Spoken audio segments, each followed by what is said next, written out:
विद्वान समप कर सती। इंद्रियां इतनी बलवान होती हैं कि बड़े से बड़े विद्वान को भी विचलित कर देती है। बड़ी बलवान। गुरु जी ने लिखा, पास में बैठे हुए थे भगवान वेद व्यास के एक चेला जिनका नाम था जैमिनी जी महाराज।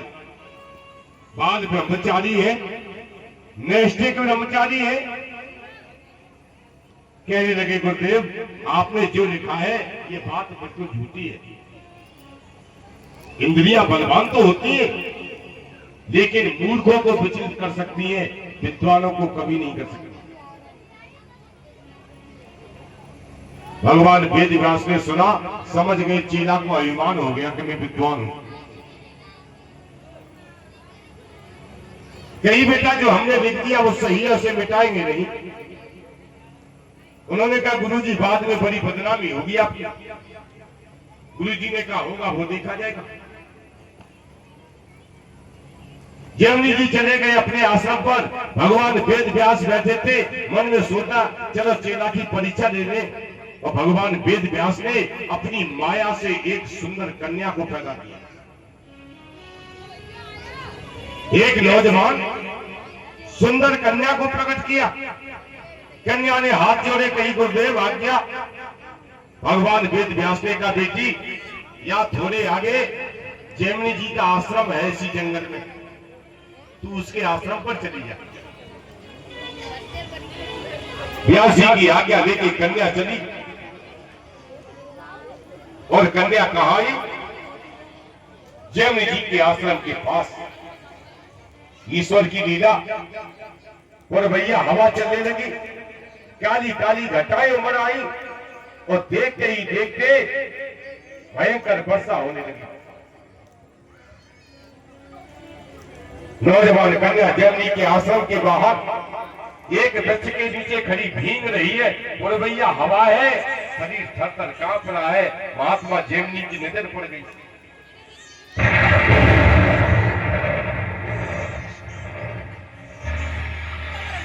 जैमिनी महाराज ने देखा इतनी वर्षा में कन्या भीग रही है। आसमान की ओर देखा, बिजली कड़क रही है।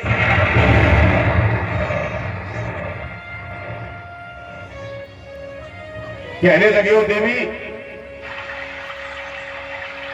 वर्षा तेज है, एक काम कर, बाहर भीगे मत, अंदर आ जा। कन्या कहने लगी, नहीं आऊंगी महाराज, मेरा पुरुषों पर कोई भरोसा नहीं है, मैं पुरुषों पर विश्वास नहीं करती। जैमिनी जी हंस गए, कहने लगी, पागल, दुनिया का साधारण पुरुष समझ रही है मुझे? मेरा नाम जैमिनी है, नैष्ठिक ब्रह्मचारी हूं, अंदर आ जा। कन्या ने कहा, महाराज आप ही हो जैमिनी जी? जैमिनी जी ने कहा, हाँ हाँ, नाम सुना है कभी? कन्या ने कहा, बहुत सुना है। और उसने कहा, महाराज अब आ जाऊंगी तुम्हारे आश्रम में। कन्या आश्रम में आ गया। आप देखिए, निर्जन प्रदेश है, एकांत है। कन्या और जैमिनी जी दो ही आश्रम में। शरीर भीग चुका है और वस्त्र शरीर से चिपक चुके हैं। यौवन और निखार पर सुस्त लग रहा है। जैमिनी जी ने नजर भर के देखा तो मन में पाप आ गया।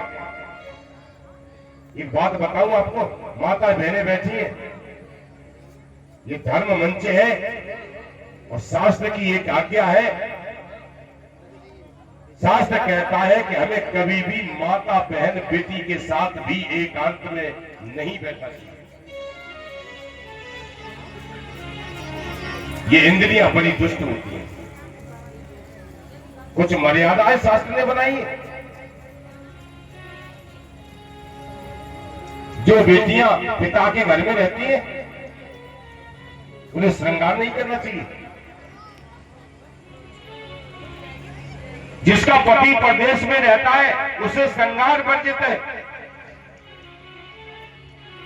और एक और महत्वपूर्ण बात बताऊं, जब कभी सत्संग या कथाएं सुनने जाओ उस समय भी श्रृंगार करके मत जाओ।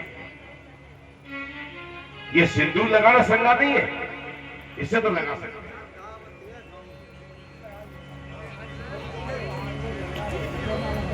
क्योंकि इंद्रियां बड़ी दुष्ट है, ये मन बड़ा पापी है। कब डिग जाए, कब विचलित हो जाए, कब आपके मन में किसी को देख के पाप आ जाए या किसी के मन में आपको देख के पाप आ जाए।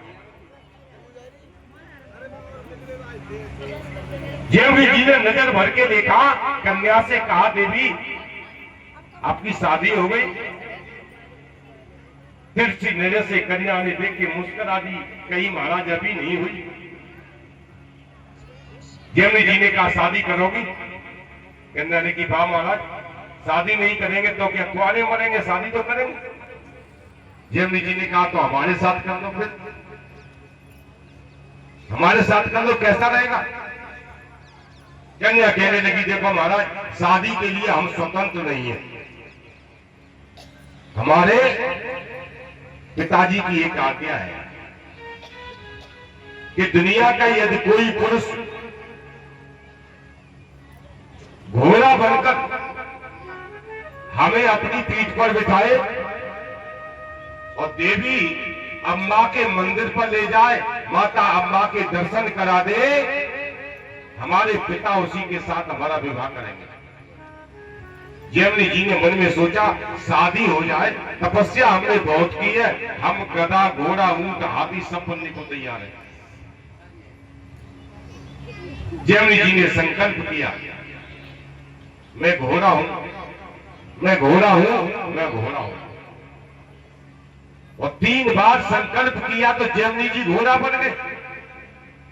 एक बात बताऊं, ताज्जुब मत करना, शरीर कितने शरीर है माता जी? 3, स्थूल, सूक्ष्म और कारण।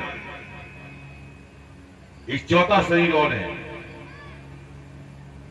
जो हमारे आपके पास नहीं है, लेकिन संतों के पास है, योगियों के पास होता है। जो सिद्ध योगी होते हैं उनके पास चौथा शरीर होता है, जिसका नाम है संकल्प शरीर। आपने देखा होगा बड़े बड़े सिद्ध महात्मा अपने आश्रम में भी बैठे हैं, वो दूसरे स्थान पर भी उसी समय देखे जाते हैं। स्वामी शिवानंद जी के बारे में ऐसी कहानियां कई बार देखने को मिली, सुनने को मिली कि लोगों के साथ वो भंडारे में भी रहे और सुखाबाद में सामान भी खरीदवा रहे थे। वो लोगों ने बताया, स्वामी जी गए थे हमारे साथ सामान दिलवाने के लिए। वो वहां गांव में लोग बता रहे कि स्वामी जी तो सुबह से गए ही नहीं है। ये कौन सा शरीर था? ये संकल्प शरीर था।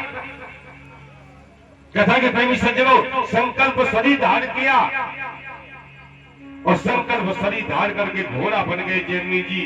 कन्या ने देखा, मुस्कुराई, उछल के पीठ पर बैठ गई और घोड़ा बने जयवनी जी महाराज धीरे धीरे बढ़ते चले जा रहे हैं देवी अम्बा के मंदिर की ओर।